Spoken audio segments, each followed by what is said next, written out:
Hi guys, so today we're going to be talking about the 10 barrier relationship breaking, I totally messed that up. It's 10 breaking relationship barriers. Alright, we'll keep it, yeah. Yeah. Breaking relationship barriers, 10 things. For mostly girls. This is mostly mine because he only has one. So really this is an issue that all girls have. Yeah, I think we're like, I think maybe, let's just say like females are like more respectable. Like That's true. They're very much introverts. Yeah, so they... Anyway, so the first one, it's mine, is farting. So when I first started dating him, I was that one girl that would hold in the entire date or the entire time I was with him, and on the way home I was just like, it's all free, let's go. And I think the funniest part about that was, it's totally understandable, you know, like women maybe hold a higher respect for themselves. That's where guys of course. are like, whatever, let's go. Cool part. But I think the funniest part about this barrier with Amanda especially was when she finally like farted in front of me. I think we were doing spirulina at the time. Anybody who's ever done it, absolutely disgusting. The farts are just ridiculous. Both of our butts smelled the same. It was like we'd look at each other and be like, was that you? Ridiculous. Or was that me? But I don't even know. After we went through that, she shared with me that she would hold her farts the whole time she was with me, but then on the way home from hanging out or whatever, she'd fart the whole way home. Yep, it was incredible. I was just like, wow, I never really thought about that, but it just cracked me up. Anyways, so next one, number 2, is pooping with the door open. I was super, like, that's my 15 minutes of just go on Facebook by myself. I can close the door and I'm in my own little world. But when you move in with somebody, that's a whole nother situation. But this was the gateway barrier for her. Once this barrier was broken, which by the way was probably like a year to a year and a half. It was a big one. Maybe even 2 years for her to do it. No, it was a year. So it was like somewhere around there. A year and a half is a good time frame, I think. And I would just always tell her, like, everybody poops, like, get over it, it's not a big deal. But once that happened, the floodgates opened. I was like, are you sure? Are you sure you want to go through this? There's nothing I can't do in front of you. You're going over this hurdle and you can't go back. That was the big, that's it. I think that was the biggest barrier. And that was an awesome barrier, because I love talking to you. Yeah. It was great. We need like a his and hers crapper. It was so great. It was so much fun. A his and hers crapper would be the ultimate. High five. Changing feminine products in front of him. So I'm pretty sure RJ had never had this happen before, and I had never done it in front of anybody, but we had already broken the poop barrier. So it was like, when he says that all the floodgates broke open, this one was what he was talking about. So changing the feminine products, you know, you kind of do that in private, and it's stuff that's, you know, obviously we're doing stuff for 7 days, you know, women go through that thing, but well, it's definitely the first time it ever happened, because yes, I had been in like, I can't even call it a serious relationship. That was high school, man. I mean, it might have been a long time in my life, but you've never done that. I've never been in like a really serious relationship where you're living with someone. So yeah, I mean, it would make sense that it was the first one. But this one, like I said, after the pooping, the floodgates were open.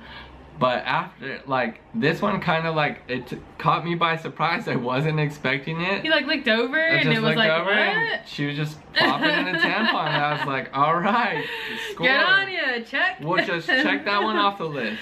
All right, next. So getting sick for the first time. So us as women, we don't want our man to see us all, you know, grossed out, like snot coming out, coughing up everything. I don't get the flu, but I get like pretty gnarly head cold, so I'm like, you know. Like it just doesn't even work, you know. And so my hair is not even done, my makeup's definitely not done. I'm like, I'm dying. And then he's just like, oh, but you're still sexy, I love you. And that was great, but I never wanted to get sick in front of him. I was like blowing my nose, and he's like, yeah, I mean, I really can't say much. I mean, I don't know, it was gross to me. Everyone gets sick. I mean, it's just gonna happen. But I was like, I don't want you to see me like that. I don't consider much a barrier. I just consider I feel like that was a barrier. For me, it was a good opportunity to just like score brownie points. Take care of me. Take care of you. You did a good job. Oh, I love you. Okay. Alright, next, so singing in the car. I'm an avid singer in the car. I love to sing everywhere I go just because I can. And so, I don't know, good songs come on and you just do it. You never know how somebody's gonna react to it. And, you know, everybody doesn't like their own voice, but I was just like, let's go. For me, that was a barrier. I don't know why she'd be embarrassed to sing in the car in front of me. She's an incredible singer, guys. She should do covers on this channel. I'm just saying, she can maybe sing. One day. One day, sing. maybe. But that's understandable. But yeah, no, it's a barrier. I mean, we're all self-conscious. that's huge. I mean, what if somebody sucks at doing it? Like, yeah. Not everybody has auto-tune. Well, we're all self-conscious of our voices, so it totally makes sense. But she really can sing. I might share that with you guys one day. But anyways, 6, eating a messy meal. So I've noticed some women, you know, that like, you know, cut with their ribs, like cut their ribs off with like fork and knife, or like cut their pizza, but I'm definitely not one of those. So if we're getting into ribs, it's like, you know, and it's like all over my face, and some girls are really... I just want to ask, not to interrupt, but dude, we're foodies. We're foodies. I don't know. Is this a barrier for It was you? a barrier for me, because it was like, you're about to see like the next side of me. It's like, I don't know. it's not like, oh, I'm prim and proper. It's like, we're getting down and in this food right now, you know? It's like, it's gonna be all over my face, and as soon as I broke that, I was like, okay, I think I'm good. He still loves me even though I'm a messy eater. Whack barrier, but it is what it is. Okay. Anyways, next, doing Nair. So any woman will tell you, they do have facial hair, and some women who don't. I'm jealous. Yeah, alert guys out there who think we do grow don't mustaches. Don't have facial hair. It's there. It's there. This was a really funny one because when Amanda and I first started dating, I'll never forget like the first couple of times she did this, because she would tell me like, look dude, 10 to 15 minutes. I'll be gone. Don't bother me. Don't come in. At this time, like, leave me alone. You don't exist. This room that I'm in currently doesn't exist. Like, don't even think about it. And she would always do it in the bathroom. So like, dude, You're like, what are you doing? No, not even just what are you doing, but I'm like, bro, I gotta pee. Like, you have to hold it. And that's how it would be. I'd be like, hold it. Yep. I was very embarrassed by this. And I don't know why. Like, when she finally did show me, I remember, like I said, after the poop barrier, like everything just followed suit. I was just like, I came out and it was like all over my face, and he was like, and I'm like, that was your thing? I was like, is this hot? That was really your thing, that like yeah. I couldn't see you for 15 minutes. Like, she told me like, if you even like, yeah, if you even think about it, I'll be pissed. I'm gonna kill you. And I was like, wow, that was it? Like, who cares? Like, it's normal. Yeah. I'm like, you didn't want me to see just like typical maintenance? Well, no, like there would be times when he would probably look over and he'd be like, babe, like it's getting pretty gnarly, you know, like you're getting to be like me, you know? Hot. Well, see, the funny part about it is like afterwards we joke about it. No, like the funny part is like before that, I never really like noticed the facial hair until she shared with me that she actually like Naired it. So now it's like, babe, you know, you're kind of getting like, I'm like, your mustache is looking a little like mine. Yeah. But it's and then I get like a little goatee, you know, and I'm like, what's up, babe? Right. You know? I got her back. Thanks, babe. Alright, so number 8 for me was, I know this is a really bad one, but having a baby. So you never know how your husband's gonna react to like the disgusting stuff you have to do afterwards. So nothing about having a baby is beautiful, except for the fact that you're having your baby. Like, you're like, oh my god, that's so gorgeous, it's the most amazing thing in the world.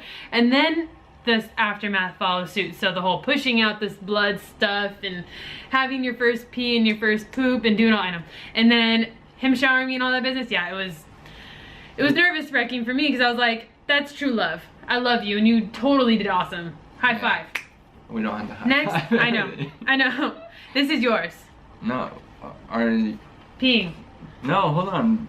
That was the last one for you? No, I have one more. Oh yeah, going to an OB appointment. He went to my OB appointment and I was like, hey bro, by the way, I'm getting a pap smear. By the way, you totally just sold mine out. I'm super disappointed.